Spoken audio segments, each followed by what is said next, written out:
आज आपण जो चित्रपट पाहणार आहोत त्याचं नाव आहे पछाडलेला, जो की 1993 मध्ये आलेला महेश कोठारेंचा जो झपाटलेला चित्रपट आहे त्याचा क्रॉसओव्हर चित्रपट आहे। क्रॉसओव्हर चित्रपट म्हणजे असे चित्रपट ज्यातील पात्र व कथा एकाच युनिव्हर्स मधील असतात आणि याचं परफेक्ट उदाहरण आहे हॉलिवूडच्या मार्वल सिरीज मधील अव्हेंजर्स मूवीज।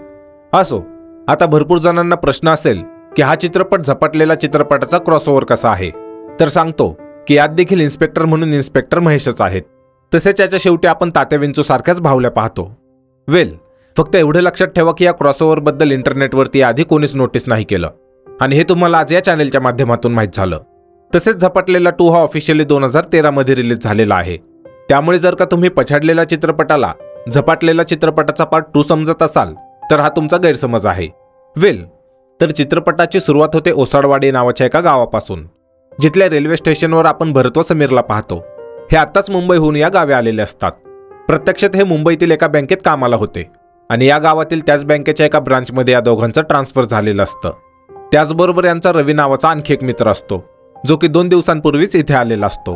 त्यामुळे हे दोघे रवी ज्या वाड्यात राहत असतो तिथे जातात। खरं तर हे तिघे ज्या बँकेत कामाला असतात त्या बँकेकडे हा वाडा घाण ठेवलेला असतो आणि बँकेचे पैसे वाचवण्यासाठी बँकेने या तिघांना राहण्यासाठी हा वाडा दिलेला असतो। पण इथे रवी भरत व समीरला सांगतो की गाववाले त्याला म्हणत होते की हा वाडा भूताचा आहे म्हणून, पण रवीला तर अजून इथे भूत असल्याचं काहीच जाणवलं नाही। आता रवी तर भूताचं नाव ऐकून घाबरलेला नसतो, कारण त्याचं म्हणणं असतं की भूत वगैरे काही नसतं। पण भरत व समीरला मात्र खूप भीती वाटते, कारण हा वाडा दिसायला सुद्धा तसाच भीतीदायक वाटत असतो।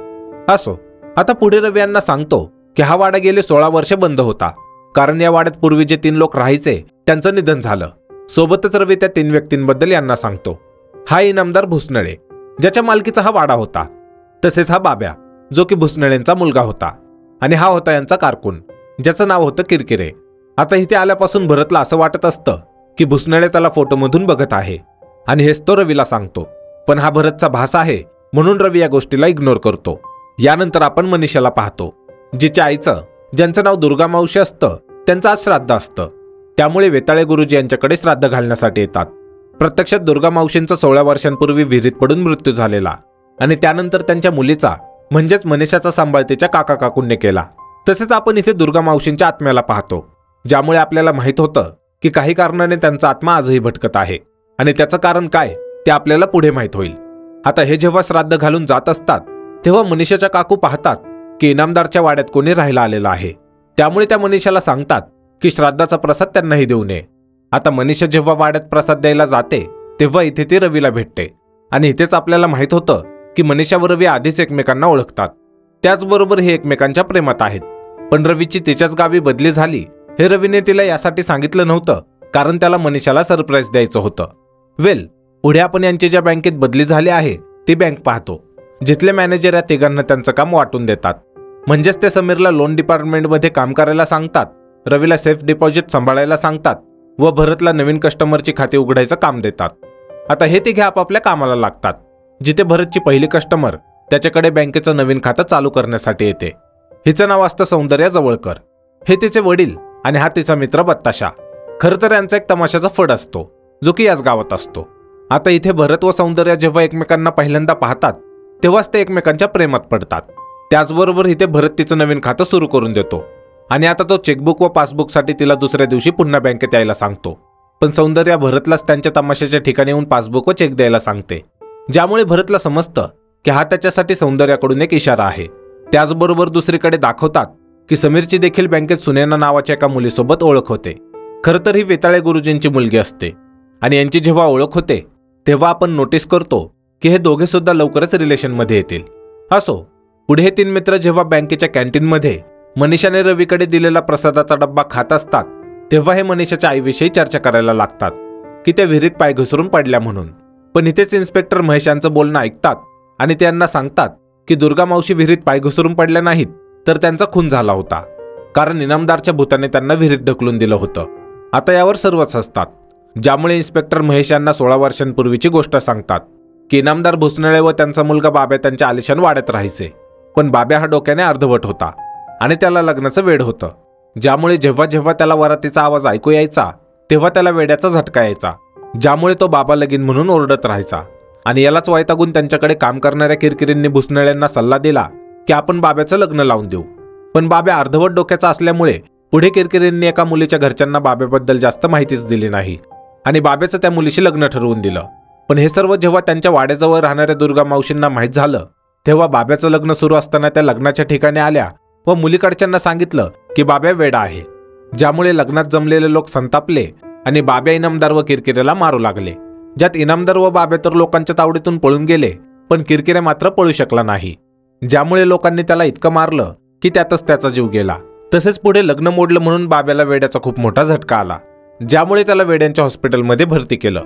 पण तिथेच बाब्याने स्वतःला गळफास लावून त्याचा जीव सोडला. तसेच मुलाच्या मृत्यूचा इनामदारला जबरदस्त झटका बसला व त्याला अटॅक आला. पण मरताना त्याने शपथ घेतली व दुर्गा मावशींना म्हणाला की माझ्या मुलाचं तू लग्न मोडलंस, त्यामुळे मी तुझ्या घरात देखील शुभ कार्य होऊ देणार नाही. तुझ्या मुलीचं लग्न मी कधीच होऊ देणार नाही आणि हा सूड मी घेतल्याशिवाय राहणार नाही. सोबतच इन्स्पेक्टर महेश सांगतात की ही केस त्यांच्याकडेच होती, ज्यामुळे त्यांना हे सर्व माहीत आहे. आणि आजही कधी कधी मध्यरात्री इनामदारच्या वाड्यात इनामदारचा आवाज ऐकू येतो की सूड दुर्गे सूड, व अमावस्येच्या रात्री दुर्गा मावशी विहिरीवर दिसतात. तसेच त्यांना सांगतात की ज्याचा कोणाचा मनुष्यगण असेल त्यालाच भूत दिसतात. आता इथे भरत सर्वांना सांगतो की त्याचाच मनुष्यगण आहे म्हणून, ज्यावर इन्स्पेक्टर महेश त्याला सावध राहा म्हणून सांगतात व इथून निघून जातात.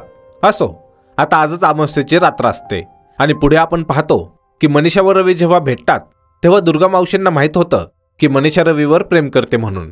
तसंच यानंतर रवी जेव्हा वाड्यावर येतो तेव्हा तो भरत आणि समीर सोबत दारू पिऊन खूप मस्ती करतो. पण मध्यरात्रीचे जेव्हा 12 वाजतात तेव्हा भरतचा मनुष्यगण असल्यामुळे इनामदार भरतला झपाटतो आणि भरतच्या तोंडून तो रवीला धमकी देतो की जर रवीने मनीषासोबत लग्न केलं आणि तो तिला या वाड्यात घेऊन आला तर इनामदार यांची मुंडकी कापून या वाड्याला ते तोरण म्हणून लावेल. आता ही धमकी ऐकल्यावर रवीला राग येतो आणि तो भरतला मारण्यासाठी उठतो. पण दारूच्या नशेत असल्यामुळे त्याचा तोल सुटून तो फरशीवर पडतो आणि याच वेळी इनामदार भरतचं डोकं पूर्ण मागे फिरवून समीरला धमकी देतो, ज्यामुळे समीर भीतीने इथून पळून जातो. आता दुसऱ्या सकाळी समीर पाहतो की रात्री जे काही घडलं ते रवीच्या लक्षातच नाहीये. त्यामुळे समीर रवीला रात्री घडलेलं सर्व प्रकरण सांगतो. पण रवीला वाटतं की हा सर्व समीरचा भास आहे, त्यामुळे तो त्याच्या बोलण्याकडे जास्त महत्त्व न देता मनीषाला भेटायला जातो. तसेच पुढे दाखवतात की सौंदर्याचे वडील भरतकडे येतात, जे की सौंदर्याचं बँकेचं नवीन पासबुक घेण्यासाठी आलेले असतात. पण नवीन पासबुक अजून बनलंच नाही असं सांगून भरत त्यांना उद्या यायला सांगतो आणि स्वतः पासबुक घेऊन सौंदर्याला देण्यासाठी जातो, जिथे सौंदर्या व भरत एकमेकांसोबत फ्लर्ट करायला लागतात, ज्यामुळे आपल्याला माहीत होतं की हे दोघेही आता एकमेकांच्या प्रेमात आहेत. आता एवढ्यात इथे सौंदर्याचे वडील येतात, ज्यामुळे बत्ताशा भरतला लपवण्यासाठी तमाशाच्या स्टेजवर असलेल्या एका झुल्याच्या मदतीने वरती खेचून घेतो. पण थोड्याच वेळात झुला सुटल्यामुळे भरत सौंदर्याच्या वडिलांसमोर कोसळतो आणि सौंदर्याचे वडील त्याला मारण्याआधी तो इथून पळून जातो. तसेच दुसरीकडे आपण पाहतो की समीर वाड्यातील भूतांची विल्हेवाट लावण्यासाठी सुनैनासोबत तिच्या वडिलांकडे जातो आणि त्यांना वाड्यातील भूतांना पकडायला सांगतो. त्याचबरोबर पुढे जेव्हा वेताळे गुरुजी इनामदारच्या वाड्यावर येतात तेव्हा ते इनामदार बाब्या व किरकिऱ्यांच्या भूताला पकडायचं खोटं नाटक करतात. खरं तर त्यांना भूत कसं पकडायचं ते माहीतच नसतं आणि आजपर्यंत ते सर्वांना फसवतच आलेले असतात. असो, आता वेताळे गुरुजी या तिघांचं भूत बाटलीत बंद केल्याचं नाटक करतात आणि या बाटल्या समीर व सुनैनाकडे देऊन त्या नदीत फेकायला सांगतात. तसेच हे सर्व होत असताना इनामदार बाब्या आणि किरकिरे सुद्धा पाहत असतात. त्यामुळे समीर व सुनैना वाड्याबाहेर जाताच हे तिघे भरतला झपाटतात आणि वेताळे गुरुजींना सांगतात की यांनी भरतला झपाटला आहे. तसेच इनामदार म्हणतात की आमचं तुझ्याशी कसलंही वैर नाही, पण रवी आणि मनीषा एकमेकांच्या प्रेमात आहेत आणि आम्हाला त्यांचं लग्न होऊ द्यायचं नाही. तसेच ते सांगतात की त्यांना मनीषाला संपून तिच्या आईसोबत त्यांचा सूड घ्यायचा आहे. आता हे ऐकेपर्यंत वेताळे गुरुजी इतके घाबरलेले असतात की ते वाड्याच्या बाहेर पळून येतात आणि तोपर्यंत भरत सुद्धा शुद्धीवर येतो व तो देखील वाड्याबाहेर येतो. पण भरत वाड्याबाहेर येताच दुर्गा मावशी त्याला झपाटतात आणि त्या वेताळे गुरुजींना सांगतात की तू मनीषा व रवीचं लग्न जुळवून दे आणि तसं नाही केलं तर तुझी खेर नाही. आता दुसऱ्या दिवशी दाखवतात की भरत पुन्हा त्याच्या मॅनेजरला त्याची दुसरीकडे राहण्याची सोय करायला सांगतो, पण बँक मॅनेजर त्याला तिथेच राहायला सांगतो. तसेच दुसरीकडे दाखवतात की समीर पुन्हा वेताळे गुरुजींकडे जातो आणि त्यांना सांगतो की भरतला पुन्हा भूतांचे भास व्हायला लागलेत, त्यामुळे तुम्ही वाड्यावर चला. पण इथे वेताळे गुरुजी समीरला सांगतात की त्यांना भूत दिसत नाहीत आणि ते भूतांना पकडू शकत नाही, ते फक्त भूत पकडण्याचं नाटक करतात. पण वाड्यात खरोखरची भूत आहेत, त्यामुळे ते तिथे येऊ शकत नाहीत. ज्यावर त्यांची मुलगी सुनैना त्यांना सांगते की आपल्या आजोबांनी भूत पकडण्यासाठीचे काही ग्रंथ माळ्यावर ठेवलेले आहेत, ते आपण वाचू, ज्यात आपल्याला नक्कीच उपाय सापडेल. आता पुढे वेताळे गुरुजी काही ग्रंथ शोधतात आणि त्यातल्याच एका ग्रंथात त्यांना भूत पकडण्याचा चांगला उपाय मिळतो. तो असा की एक बाहुली घ्यायची आणि तिच्या भोवती कुंकवाचं रिंगण घालायचं. तसेच मेलेल्या माणसाची आवडती वस्तू त्या बाहुलीच्या हातात द्यायची आणि मंत्र म्हणायचा, म्हणजेच त्याचा आत्मा त्या बाहुलीत शिरेल. तसेच त्या व्यक्तीचा आत्मा त्या बाहुलीत शिरल्यावर ती बाहुली जाळून टाकायची, म्हणजे भूत पूर्णपणे नष्ट होईल. आता हा उपाय या तिघांनाही पटतो.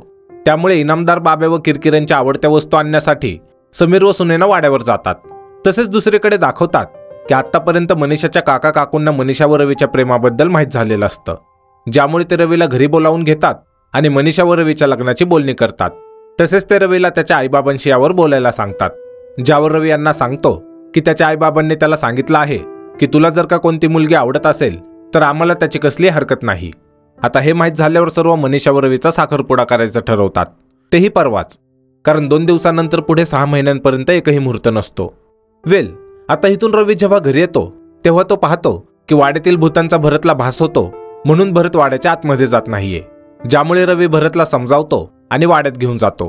पण इथे समीर व सुनैना इनामदार बाब्या व किरकिरेंच्या आवडत्या वस्तू शोधत असतात आणि त्यात जेव्हा सुनैना अचानक भरतच्या समोर येते तेव्हा त्याला सुनैना भूत असल्याचा भास होतो आणि तो इथून वाड्याबाहेर पळत सुटतो व शेवटी सौंदर्याच्या तमाशात जाऊन थांबतो, जिथे आता सौंदर्याचा तमाशा सुरू असतो.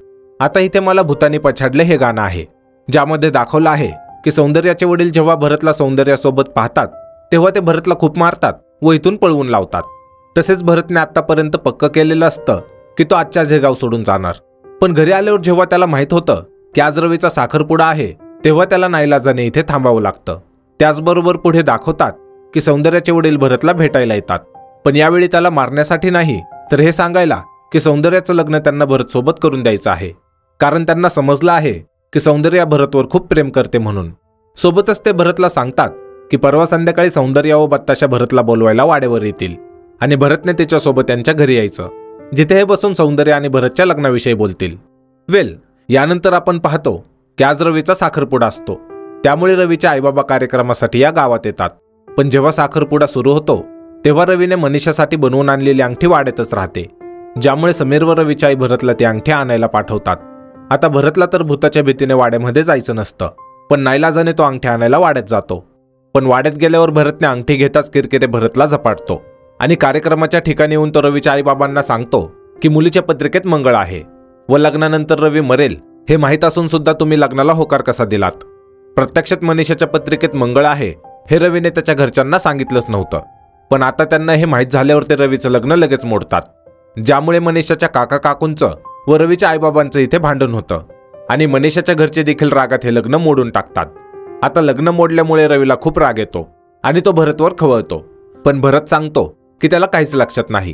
त्याचबरोबर इथे भरतला समजतं की बहुतेक त्याच्या जागी वाड्यातील 3 भूतांपैकी कोणी एकाने साखरपुडा मोडला असणार, ज्यामुळे तो हे रवीला सांगण्याचा प्रयत्न करतो. पण रवीला वाटतं की भरत बहुतेक वेडा झाला आहे, त्यामुळे तो भरतला वेड्याच्या हॉस्पिटलमध्ये पाठवून देतो, जिथे डॉक्टर भरतला तपासतात आणि पुढे रवीला सांगतात की भरत पूर्णपणे ठीक आहे. पण रवीच्या सांगण्यावरून डॉक्टर ठरवतात की ते भरतला 24 तास निगराणीत ठेवतील आणि जर का त्याच्यात वेडाचे कसलेही लक्षणं आढळले नाहीत तर ते भरतला सोडून देतील. त्याचबरोबर या सर्व वेळेत समीर रवीला समजावण्याचा प्रयत्न करतो की भरत वेडा नाहीये, त्याला खरोखरच भूतांचा त्रास होतो. पण रवीला अजून हे सर्व खोटंच वाटत असतं. आता भरतला त्याच खोलीत ठेवण्यात येतं जिथे बाब्याने गळफास लावून घेतला होता आणि भरत जेव्हा बाब्याचा फोटो पाहतो तेव्हा तो डॉक्टरांना त्याच्यासोबत जे काही घडत आहे ते सांगतो की त्याच्या शरीरात बाब्या, भुसनळे व किरकिरे येतात म्हणून. जे ऐकल्यावर डॉक्टरांना वाटतं की भरत खरोखरच वेडा झाला आहे आणि आता ते दुसऱ्या दिवशी त्याला शॉक देणार असतात. सोबतच दुसरीकडे समीर व रवी जेव्हा घरी येतात तेव्हा सुनैना रवीला सांगते की मनीषाची काकू परवा तिला मुंबईला घेऊन चालली आहे आणि तिथेच त्यांच्या नात्यातील एका मुलासोबत तिचं लग्न लावून देणार आहेत. जे माहीत झाल्यावर हे सर्व वेताळे गुरुजींना भेटतात, जिथे हे प्लॅन बनवतात की उद्या 7 वाजता सुनैना मनीषाला एसटी स्टँडवर घेऊन येईल व तिथून हे सर्व मंदिरात जातील आणि मनीषा व रवीचं लग्न लावून देतील. आता दुसऱ्या दिवशी दाखवतात की डॉक्टर जेव्हा भरतला शॉक देणार असतात तेव्हा भरत डॉक्टरांना चकमा देऊन डॉक्टरांना शॉक देतो, ज्यामुळे डॉक्टर भरतला वैतागून त्याला वाड्यावर सोडायला सांगतात. तसेच दुसरीकडे आपण पाहतो की मनीषा व रवी आता एसटी स्टँडवर भेटणार असतात, ज्यामुळे मनीषा एसटी स्टँडला जाण्यासाठी निघते. पण रवी त्याला घेण्यासाठी जाणार तेवढेच रवीचा मॅनेजर त्याला सांगतो की भरतच्या डॉक्टरांनी तुला हॉस्पिटलमध्ये बोलावलं आहे, ज्यामुळे रवी हॉस्पिटलला जाण्यासाठी निघतो आणि यात मनीषा व सुनैना मात्र एसटी स्टँडवर रवीची वाट पाहत बसतात. पण खूप वाट पाहिल्यानंतर मनीषा अखेर वैतागून रवीला शोधण्यासाठी वाड्यावर जाते आणि तेव्हाच भरतला देखील दवाखान्यातील लोक वाड्यावर सोडून जातात, ज्यामुळे इनामदार भरतला झपाटतो आणि तो मनीषाला मारायला लागतो. आता मनीषाला देखील माहीत नसतं की भरतला इनामदारने झपाटलेला आहे म्हणून, ज्यामुळे ती भरतपासून स्वतःला वाचवायला लागते. त्याचबरोबर इथे बत्ताशा व सौंदर्या भरतला घेऊन जाण्यासाठी येतात. पण सौंदर्या जेव्हा भरतला मनीषासोबत पाहते तेव्हा तिला वाटतं की भरतचा मनीषासोबत सुद्धा अफेअर सुरू आहे, ज्यामुळे ती भरतवर रागावून तिच्या वडिलांना बोलवायला जाते. त्याचबरोबर आतापर्यंत इथे रवी येतो आणि तो जेव्हा पाहतो की भरत मनीषाला मारत आहे तेव्हा तो भरतला मारायला लागतो, ज्यात भरत हाणामारीत वाड्याच्या बाहेर जाऊन पडतो. पण वाड्याबाहेर येताच इनामदार भरतच्या शरीरातून निघून पुन्हा वाड्यात जातो, ज्यामुळे दुर्गा मावशी भरतला सांगतात की इनामदार बाब्या व किरकिरे यांची सत्ता फक्त वाड्यातच चालते, ते तुला वाड्याच्या बाहेर असल्यावर काहीही करू शकत नाहीत. तसेच रवी जेव्हा भरतला मारण्यासाठी वाड्याबाहेर येतो तेव्हा दुर्गा मावशी त्याला देखील सांगतात की वाड्यापासून दूर जा, ज्यामुळे रवीला समजतं की भूत खरोखर आहेत आणि भरत वेडा नाही. पण हे सर्व जेव्हा वाड्यापासून दूर जाण्यासाठी पळत असतात तेव्हा सौंदर्या तिच्या वडिलांसोबत वाड्याच्या दिशेने येत असते, ज्यामुळे सौंदर्याचे वडील या सर्वांना बंदुकीचा धाक दाखवून पुन्हा वाड्यात घेऊन येतात, जिथे इनामदार पुन्हा भरतला झपाटतो आणि मनीषा व रवीला मारायला लागतो. पण तेव्हाच इथे वेताळे गुरुजी येतात आणि त्यांनी ग्रंथात वाचलेला विधी करायला लागतात, ज्यामुळे त्यांनी विधीसाठी ज्या भावल्या ठेवलेल्या असतात त्यात इनामदार बाब्या व किरकिरेचा आत्मा जातो आणि पुढे एक एक करून हे सर्व भावल्यांना जाळून टाकतात, जेणेकरून तिन्ही भूतांचा अखेर अंत होतो. सोबतच शेवटच्या सीनमध्ये आपण पाहतो की मनीषा व रवीच्या घरचे त्या दोघांचं लग्न लावून देतात आणि इनामदार बाब्या व किरकिरे वाड्यातून आता मुक्त झालेत. पण दुर्गा मावशींचा आत्मा अजून इथेच आहे व त्या त्यांच्या मुलीचं लग्न झालेलं पाहून खूप आनंदी आहेत. त्याचबरोबर राहिलं भरत व समीरचं, तर पुढच्या मुहूर्ताला देखील त्यांचं लग्न लावून द्यायचं ठरतं आणि याच हॅपी एंडिंग सोबत हा चित्रपट इथेच संपतो.